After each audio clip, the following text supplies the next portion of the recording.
Hey, welcome back. And today we're going to finish this, but we're going to finish it for real this time. Unlike last time, which I thought we were going to finish it, but we ran out of time.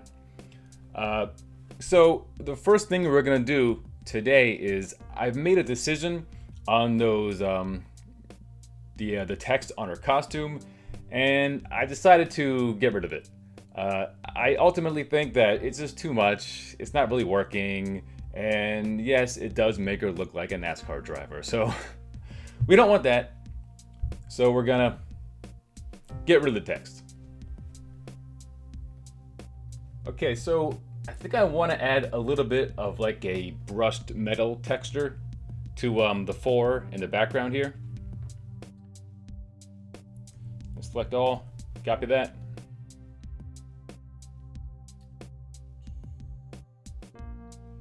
And just rotate it so it's vertical.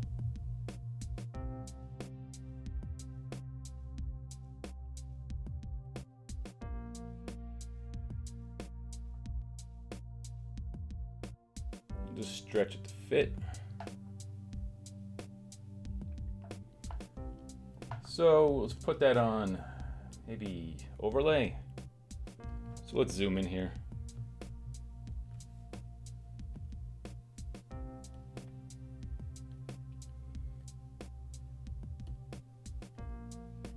Soft light.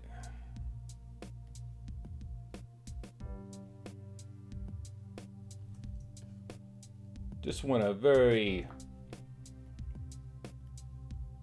I was gonna say very subtle effect, but I've found while editing these videos that I say subtle way too much. There's like a handful of adjectives I've been using, and like subtle is one of them. I think I might need to invest in like a thesaurus or a word a day calendar because I need to expand my vocabulary.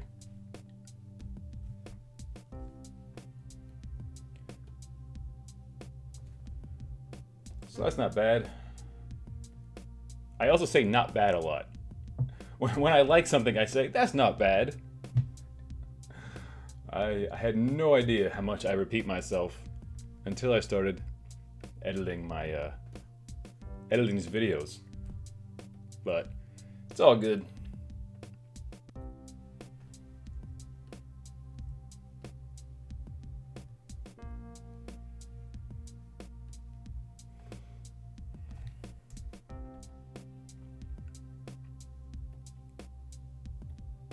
So we're going to use our fore to create a clipping mask.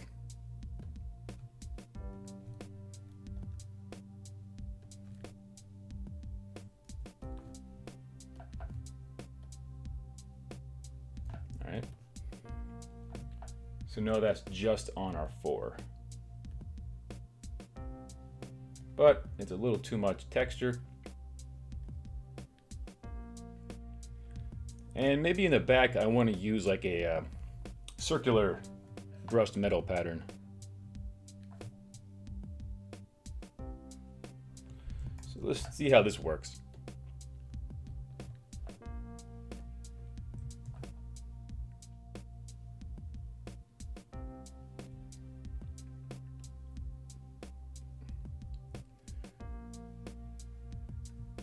And maybe just line it up with the little like circle section we have here, or at least line it up as good as we can.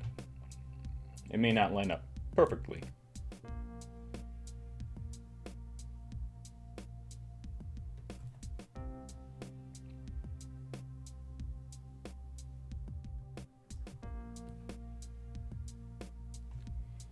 All right, let's put that on soft light maybe. And tone it down some. Let's mask it off so it's not behind the fore.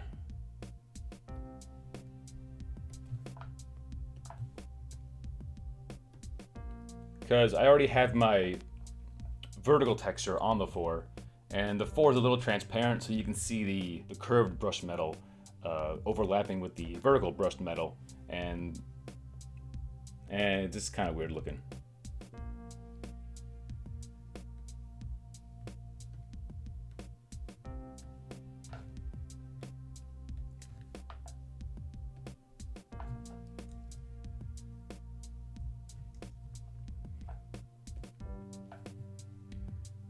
and maybe get rid of it here too.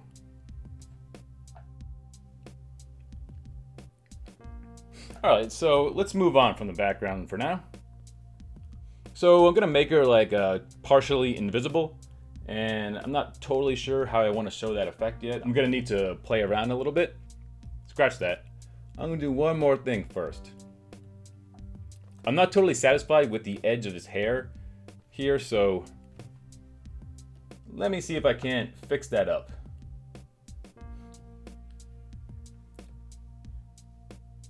There's our hairs layer. I'm gonna duplicate that. I'm gonna delete the layer mask. Gotta make it visible. Put that on screen or lighten. No. Screen.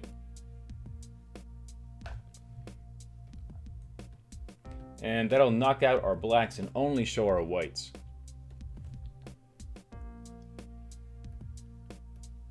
So I'm gonna bring up the whites a little bit more.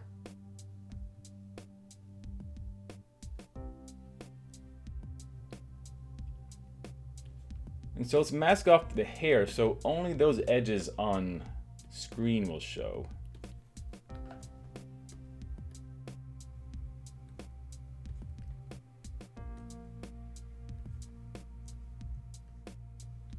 And I don't like the way some of these hair edges look, so I'm gonna maybe burn them out a little bit. So I'm just feathering out some of these hair edges. Some are a little too prominent. All right, I think that's good for the hair. So let's move on to making your partially invisible. I'm gonna copy my Sue Storm layer, and I'm gonna flatten that. And we'll just turn that flattened layer off for now. So I'm just gonna put a clipping mask, and I'm just gonna start to fade her out. And I'm just gonna fade her out sort of at this angle here, because it kind of mimics the angle of the arm and it mimics the angle of the fore. So I just think it'll make a good composition.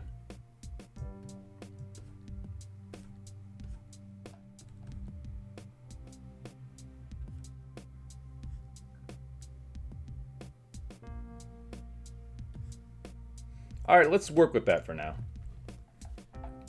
And I'm just gonna see if I can't make some sort of better transition from the solid to the invisible, aside from just fading her off. So maybe I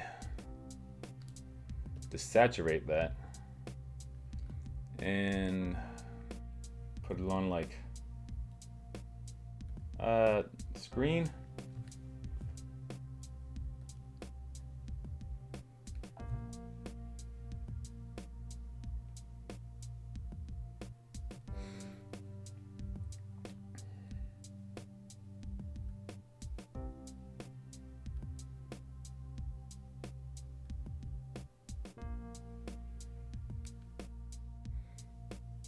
You get kind of more of like a ghost image this way.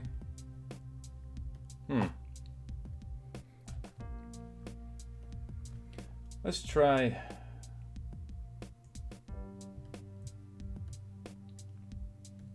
turning the fill all the way down. And like putting a bevel on that edge maybe.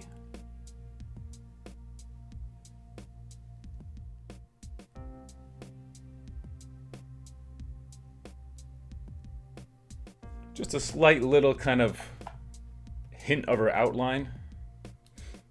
I kind of like that, but I want to mask it off a little. So the that line's not so solid.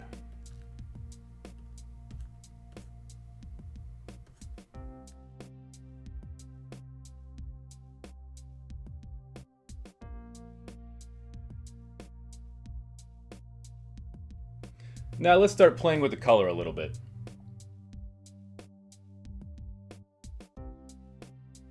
Maybe try a color lookup. See if there's anything here we can use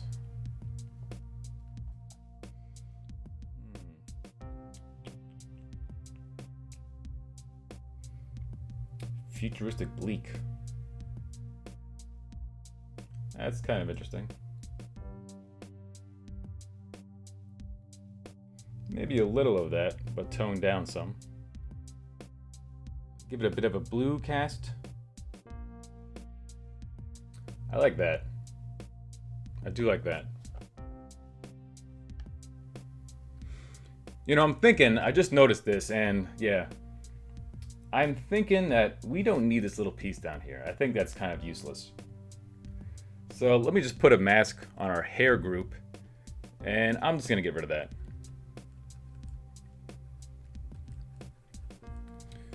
Let me go to our hairs layer. Gonna get rid of that. With or without. I'll stick with without.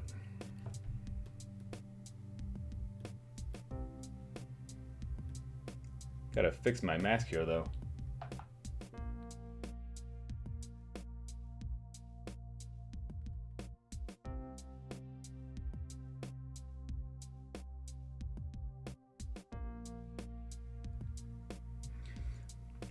And I think maybe I want to turn up the highlights on her suit a little more.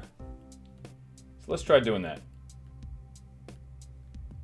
So maybe just paint in with some white, some highlights here.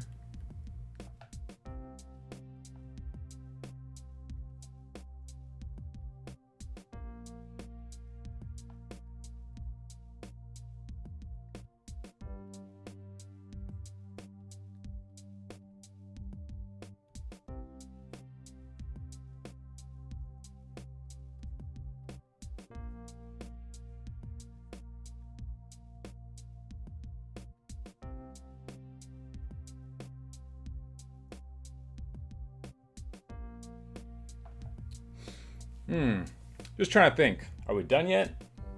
Is there more I want to do, or are we done?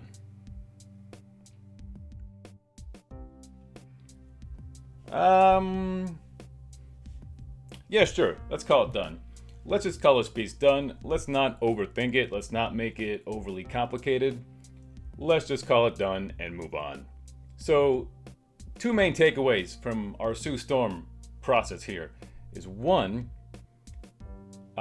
finding the right images will greatly help your photo composites, like how well the arms went on the body. And two, know when to give up on something. Just like our failure head, know when something isn't working, even if you really want it to work. Know when it's not working, and just admit defeat and know when to give up and find a new picture. Because at the end of the day, using something that's not working is going to make your entire piece not as good. So yeah, know when to give up on something and find a new image. So thanks for watching and take care.